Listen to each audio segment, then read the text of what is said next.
अब चलते हैं शुकदेव जी के अवतार की कथा की ओर। अलग अलग शास्त्रों में अलग अलग ढंग से बताई गई है, पर दंत कथा के अनुसार एक बार ब्रह्मा जी ने एक सभा का आयोजन किया। उसमें सभी देवी देवता, यक्ष, गंधर्व, ऋषिगण सभी आते हैं। उस सभा में एक प्रश्न उठा, इस 3 लोक 14 भुवन में सबसे कीमती वस्तु क्या है? सबने अपना अपना उत्तर दिया। किसी ने कहा कि हीरा, किसी ने कहा सोना, किसी ने कहा चांदी। अब ऋषिगण भी बैठे हैं तो ऋषिगणों ने कहा कि ये सारी वस्तुएं तो बहुतों के पास मिलेंगी, यहां भी बहुतों के पास होगी। सोने की वस्तु किस किस के पास है? हाथ उठाना। सब ऐसे डर डर के हाथ उठा रहे हैं। कईयों ने तो हाथ उठाया, कितना है नहीं पूछूंगी, बस है ना, इतना सा भी तो हो सकता है। तो सबके पास है ना? तो जो सबके पास है वो सबसे कीमती कैसे? कीमती तो वही हुआ ना जो जल्दी से मिले ही ना, ढूंढना पड़े, किसी किसी के पास मिले। तो उन्होंने कहा कि ये तो सबके पास है, ये सबसे कीमती कैसे हुआ? सबसे मतलब बात हो रही है 3 लोक 14 भुवन में सबसे कीमती। यहाँ तो धरती पे ही सबके पास है। तो ऋषिगणों ने कहा कि फिर आप ही बताइए सबसे कीमती क्या है? बोले अगर सबसे कीमती कुछ है तो वो है प्रेम। हमारे आपका नहीं, हमारा आज किसी से, कल किसी और से और परसों किसी और से। इस प्रेम की बात नहीं हो रही है, निस्वार्थ प्रेम की बात हो रही है। वो दुनिया में सबसे ऊपर है। तो सबने कहा तो फिर ये मिलेगा कहां?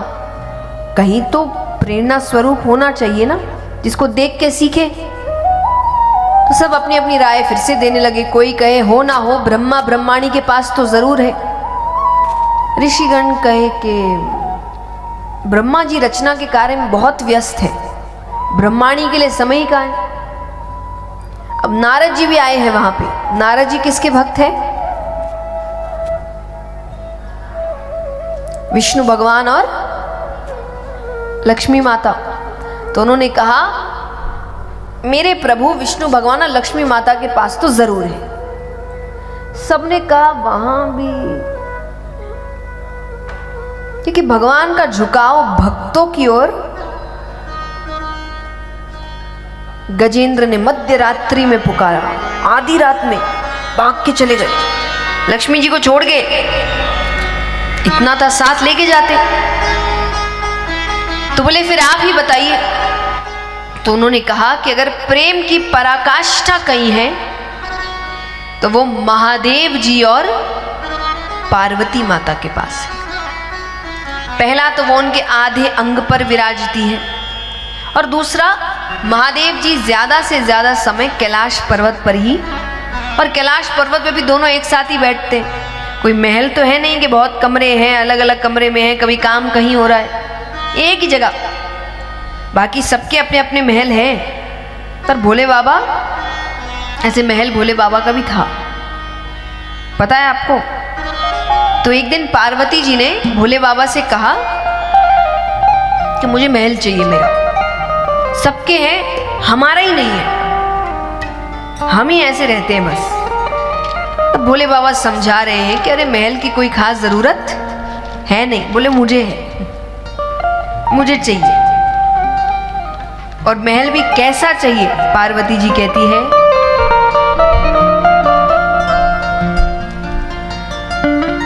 पार्वती बोली भोले से, पार्वती बोली भोले से, ऐसा महल बना देना कोई भी देखे तो बोले क्या कहना भाई, क्या कहना। कोई भी देखे तो बोले।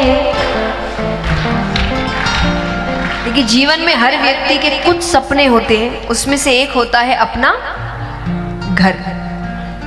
कईयों के सपने पूरे हो जाते, कईयों के नहीं होता, लेकिन सपना सबका होता है। यहाँ कितने जिन का ऐसा सपना है, उनका भी अपना घर अपने हिसाब से बनाया हो, एक एक चीज सब अपनी मर्जी से। जिनका सपना है आप भी कह देना भोले बाबा से, क्या पता आपका महल भी तैयार हो जाए। कुछ पता नहीं, उनका नाम भोले भंडारी ऐसे ही नहीं है, वो भोले हैं, वो बड़ी जल्दी प्रार्थना सुनते हैं। अब भोले बाबा समझा रहे हैं कि महल की खास जरूरत नहीं है। अब जब शक्ति जिद में आ जाए तो शिव को झुकना ही पड़ता है। तो भोले बाबा मान जाते हैं और उसी हिसाब से महल बनाने की तैयारी शुरू होती है। अब महल बन के तैयार हो गया। सोने का महल बना था। किसका? पूरा सोने का। अब गृह प्रवेश की पूजा हो रही है। पंडित जी को बुलाया गया। नाम है विशेश्रवा। क्या नाम है? कौन थे ये? रावण के पिताजी। ये आए थे गृह प्रवेश की पूजा कराने के लिए। तो ये पूजा करवा रहे हैं। और फिर क्या होता है? गृह प्रवेश करवाने खातिर पंडित जी बुलवाए गए। विशेश्रवा बड़ा ही ज्ञानी गृह प्रवेश करवाए रहे। गृह प्रवेश की पूजा हो गई। अब बारी है दक्षिणा की। तो दक्षिणा के समय पंडित जी कह रहे हैं, सुंदर महल बना सोने का, सुंदर महल बना सोने का, इसे दान में दे देना।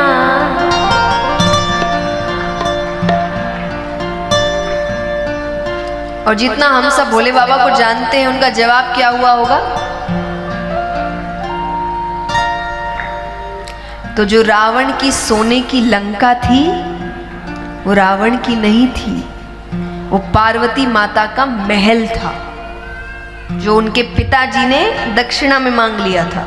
अब एक बात हमेशा याद रखना, जो आपकी तकदीर में होगा मिल जाएगा, और जो नहीं होगा मिलकर भी चला जाएगा। मिलता तो उतना ही है जितना आपकी तकदीर में होता है। तो भक्त कहते हैं,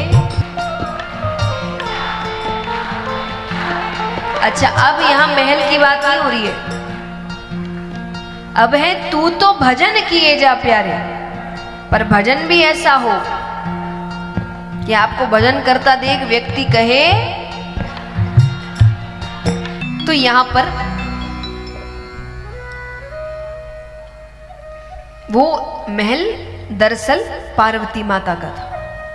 और फिर वापस महल तो गया, वापस कैलाश पर्वत पे आ गए। भोले बाबा कहते जिसका जहां लिखा होता है वहीं रहता है।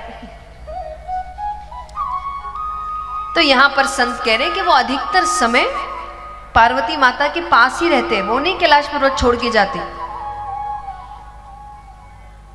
अब सबको ये बात सही लगी। नारद जी ने कहा, अगर ऐसी बात है तो मैं उनके बीच झगड़ा करवा दूं तो। अच्छा, आपको लग रहा होगा कि कौन सी बड़ी बात है, पति पत्नी के बीच तो झगड़े होते ही है। नहीं, आपस में झगड़ना अलग बात है और किसी तीसरे की वजह से झगड़ना अलग बात है। अगर कोई तीसरा आए और आपके बीच झगड़ा करा के चला जाए, मतलब अभी भी प्रेम में कमी है। तो उन्होंने कहा मैं करवा दूं तो। बोले तब की तब देखी जाएगी। अब यहां पर नारद जी रोजाना जाए, पर दोनों को साथ बैठा दे, वापस आ जाए। एक दिन संयोग से भोले बाबा कहीं गए हुए थे, पार्वती माता अकेली है। नारद जी ने प्रणाम किया। माता ने कहा कैसे आना हुआ? बोले वो बाबा से एक जरूरी काम था।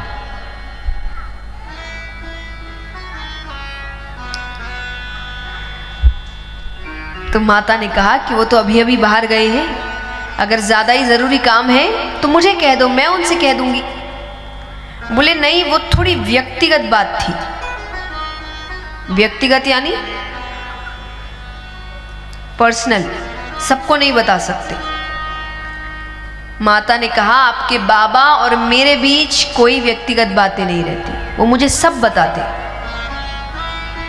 बोले मैं नहीं मानता। पुरुष कोई ना कोई बात तो स्त्री से छुपाता ही है, चाहे कोई भी हो। सच है ये। यहां जितने शादीशुदा पुरुष बैठे हैं, आज घर जाके सबकी क्लास लगेगी।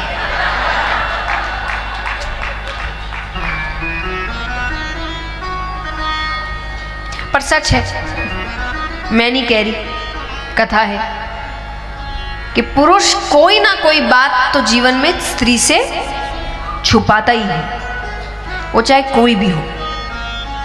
तो माता ने कहा ऐसी कोई बात नहीं है। बोले अगर नहीं है तो आपने अमर कथा सुनी है?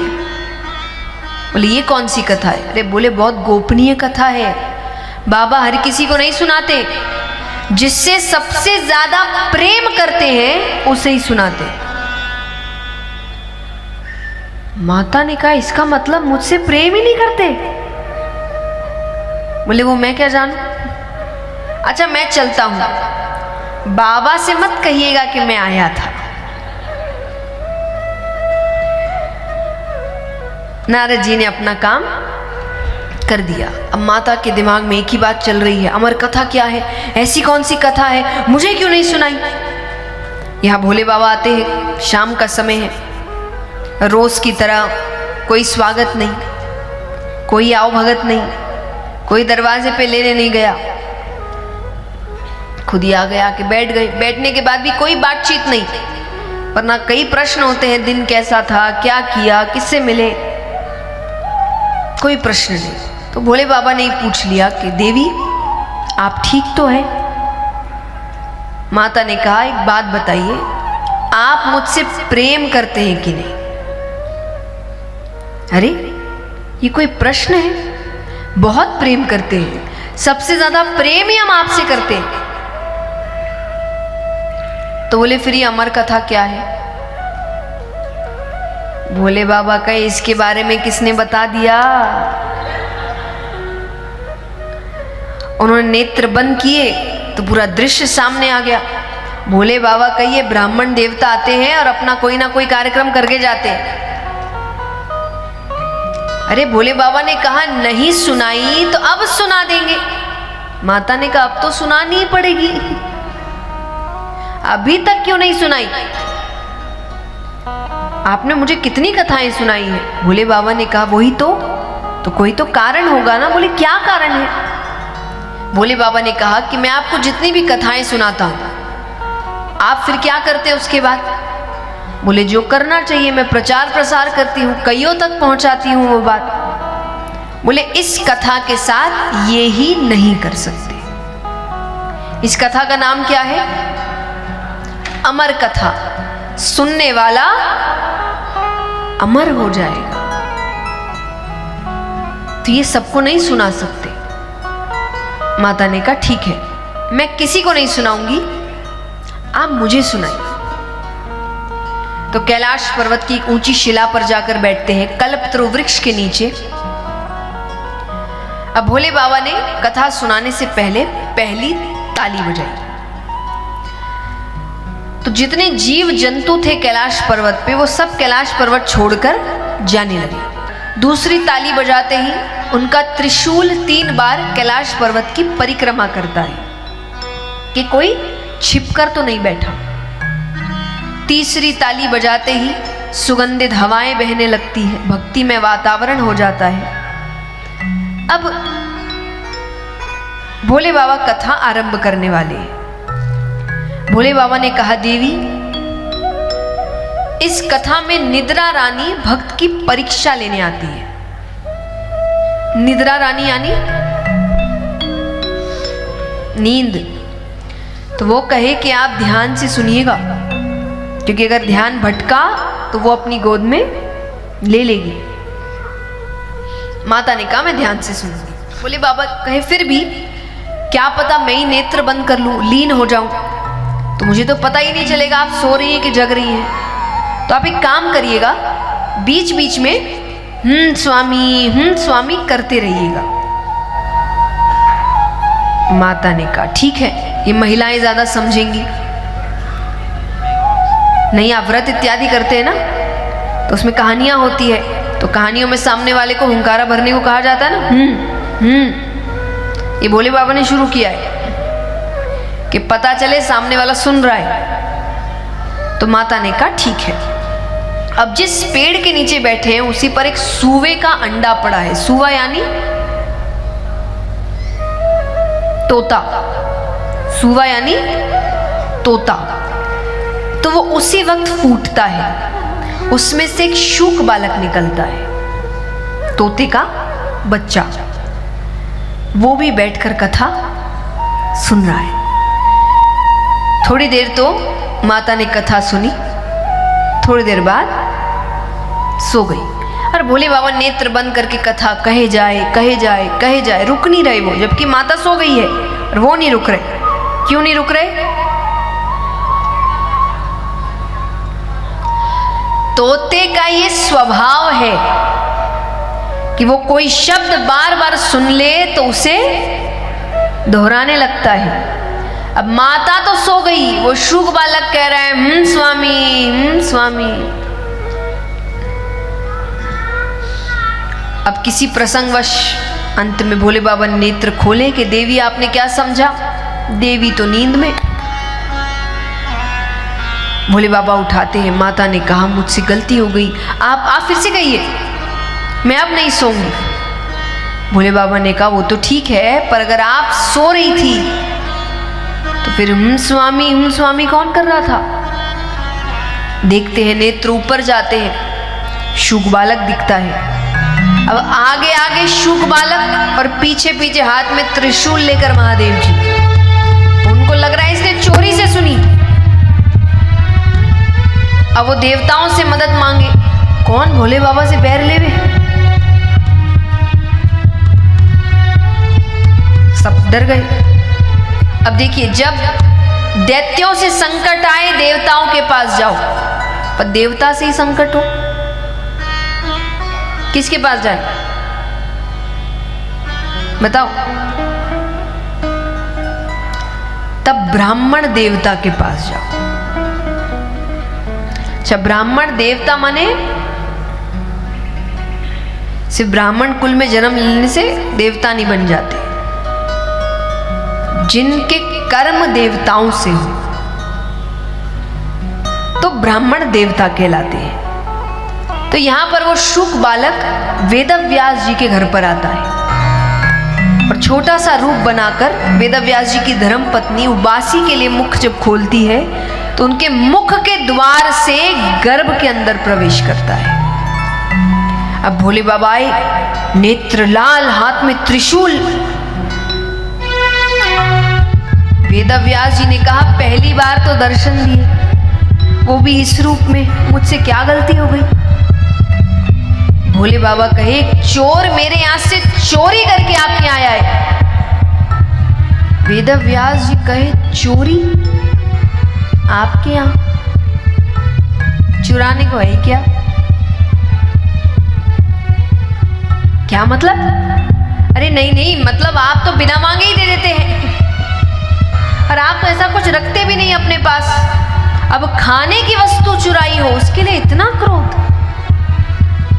भोले बाबा ने कहा उसने मेरी अमर कथा चोरी से सुनी है, मैं उसे मृत्यु दंड देकर रहूंगा। वेदव्यास जी ने कहा सही नाम है आपका, भोले भंडारी। क्या मतलब? अरे अगर उसने अमर कथा सुन ली वो तो अमर हो गया, आप उसे मार ही नहीं सकते। और मान लीजिए कि आप सर्वशक्तिमान महाकाल हैं, आप मार दे तो आपकी अमर कथा झूठी हो गई। तो यहां पर भोले बाबा ने कहा कि ठीक है, मार नहीं सकता, बंदी तो बना सकता हूं, मैं बंदी बना के रखूंगा। वेदव्यास जी कहे अहो भाग्य उसके।